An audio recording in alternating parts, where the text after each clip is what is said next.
अगर हम 2020 में भारत में महिलाओं की स्थिति की बात करें तो जहां एक तरफ संसद में पहली बार महिलाओं की संख्या 100 से पार हुई, मतलब 103 हुई, वहीं 6 महिला सांसद केंद्रीय मंत्रिमंडल का हिस्सा भी हुई। जहां एक तरफ सबसे ताकतवर महिलाओं निर्मला सीतारमण है, वहीं टेक्सटाइल मिनिस्टर स्मृति ईरानी जी।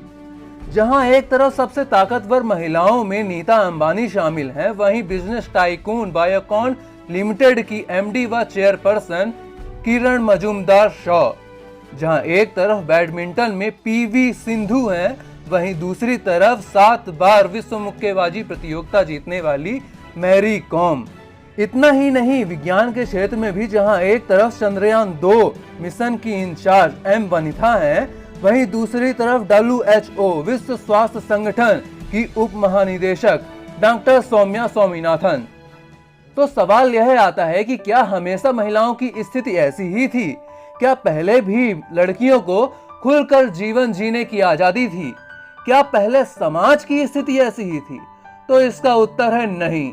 हम वैदिक काल या हड़प्पा काल की बात नहीं कर रहे हैं। 19वीं शताब्दी तक तो परिस्थितियां ऐसी थी कि जन्म होते ही कन्या का वध कर दिया जाता था। सती के नाम पर बंगाल में औरतों को जिंदा जला दिया जाता था, तो कहीं पर 50 वर्ष के व्यक्ति के साथ 12-13 साल की बच्ची का विवाह कर दिया जाता था, और अगर पति की मृत्यु हो जाए तो उस बच्ची को भी चिता पर बैठाकर जिंदा जला दिया जाता था। ऐसी ही कुरीतियों और अंधविश्वासों के खिलाफ लड़ने के लिए एक व्यक्ति सामने आया। ये व्यक्ति और कोई नहीं, राजा राम मोहन राय थे। राजा राम मोहन राय भारतीय पुनर्जागरण के प्रभात नक्षत्र, बंगाल में नव जागरण के पिता, भारतीय पत्रकारिता के जनक और इनके द्वारा स्थापित ही ब्रह्म समाज हिंदू धर्म का पहला सुधार आंदोलन था। कवि गुरु रविन्द्रनाथ टैगोर जी ने लिखा है, राम मोहन राय के युग में भारत में कालरात्रि सी उतरी हुई थी। लोग भय व आतंक के साये में जी रहे थे। मनुष्य और मनुष्य के बीच भेदभाव बनाए रखने के लिए उन्हें अलग अलग खानों में बांट दिया गया था। उस कालरात्रि में राम मोहन ने अभय मंत्र का उच्चारण किया और प्रतिबंधों को तोड़ फेंकने की कोशिश की। अगर हम राजा राम मोहन राय जी के प्रारंभिक जीवन की बात करें तो इनका जन्म बंगाल के राधानगर में 22 मई 1772 में हुआ था। उनके 3 विवाह हुए थे, क्योंकि दुर्भाग्यवश उनकी पूर्व पत्नियों का देहावसान हो गया था। 16 वर्ष की अवस्था में उन्होंने प्रचलित अंधविश्वासों पर एक निबंध लिखा। राजा राम मोहन राय बहुविवाह एवं बाल विवाह के कट्टर विरोधी थे। वो ईस्ट इंडिया कंपनी के राजस्व विभाग में नौकरी करते थे। सन 1809 में कलेक्टर के दीवान बनाए गए।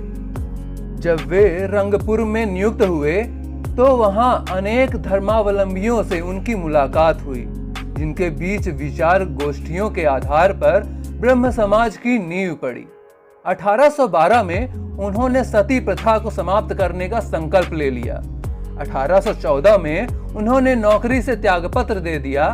राजा राम मोहन राय हिंदू धर्म में मूर्ति पूजा, बहुविवाह, बाल विवाह, सती प्रथा, अनमेल विवाह आदि से काफी दुखी रहते थे।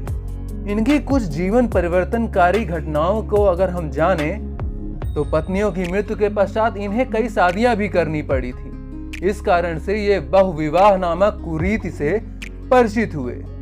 भाई की मृत्यु के पश्चात भाभी के सती होने के लिए सामाजिक दबाव डाला गया था, और इस तरह ये सती प्रथा से परिचित हुए और इन्होंने इस कुरीति को समाप्त करने का निर्णय ले लिया।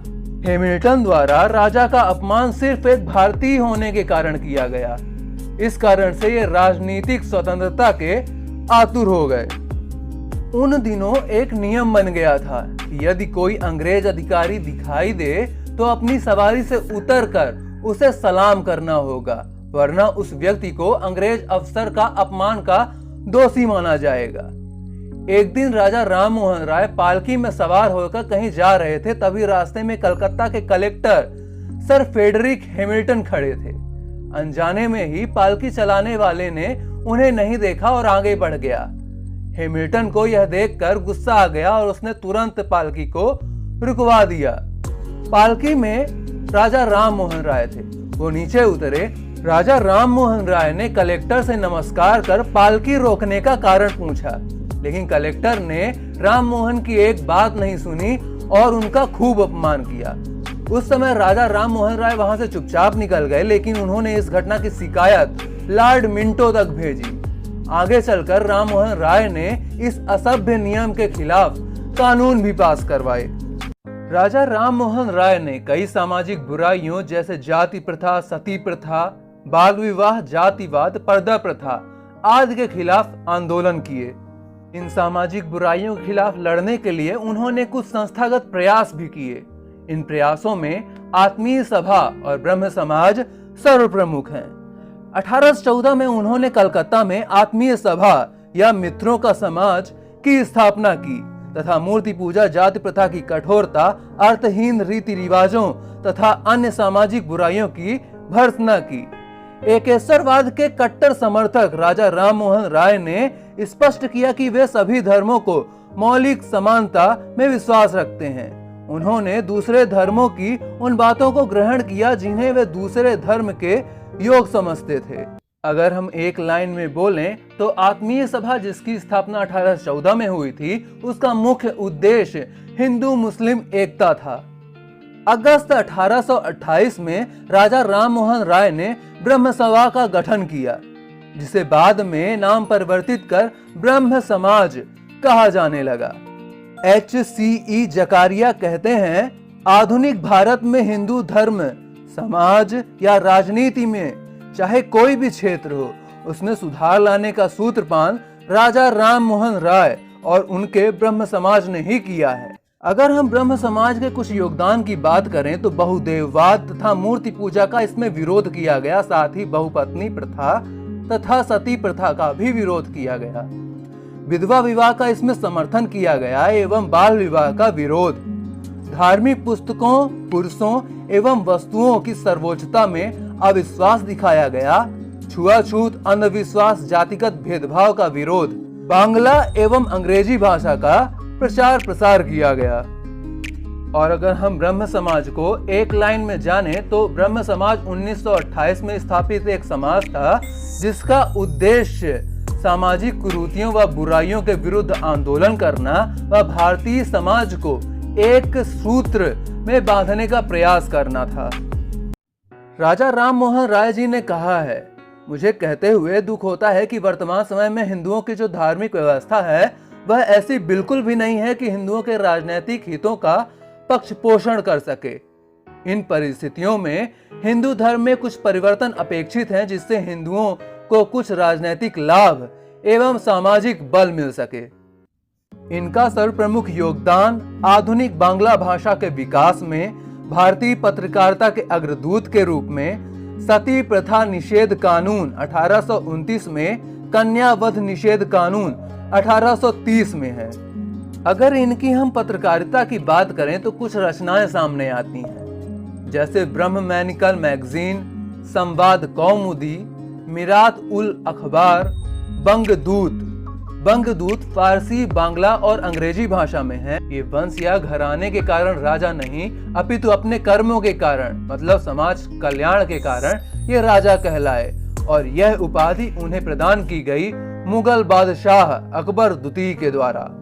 अकबर द्वितीय ने ही इन्हें अपना दूत बनाकर 1830 में इंग्लैंड भेजा था और 27 सितंबर 1833 को इंग्लैंड के ब्रिस्टल में ही इनका निधन हो गया। राजा राम मोहन राय ने कुछ सिद्धांत भी प्रस्तुत किए, जिसमें से पहला सिद्धांत था व्यक्तिगत स्वतंत्रता के अधिकार का सिद्धांत। इस सिद्धांत में इन्होंने कहा, सभी इंसानों को शिक्षा, भाषण व प्रकाशन की स्वतंत्रता होनी चाहिए और साथ ही हर इंसान को सम्मान पूर्वक जीवन जीने का अधिकार होना चाहिए और धर्म, समाज, प्रशासन को इसकी रक्षा करनी चाहिए। आधुनिकता के सिद्धांत में इन्होंने कहा था, पारंपरिक शिक्षा का विरोध करना चाहिए और अंग्रेजी साहित्य व पाश्चात्य दर्शन को अपनाने की सलाह भी इन्होंने दी। 22 मई 2018 को इनकी 246वीं जयंती पर गूगल ने इन्हें डूडल बनाकर श्रद्धांजलि अर्पित की। इन्होंने कहा था, मानव सभ्यता का आदर्श अलग अलग रहने में नहीं बल्कि चिंतन तथा क्रिया के सभी क्षेत्रों में व्यक्तियों और राष्ट्रों के आपसी भाईचारे में ही है।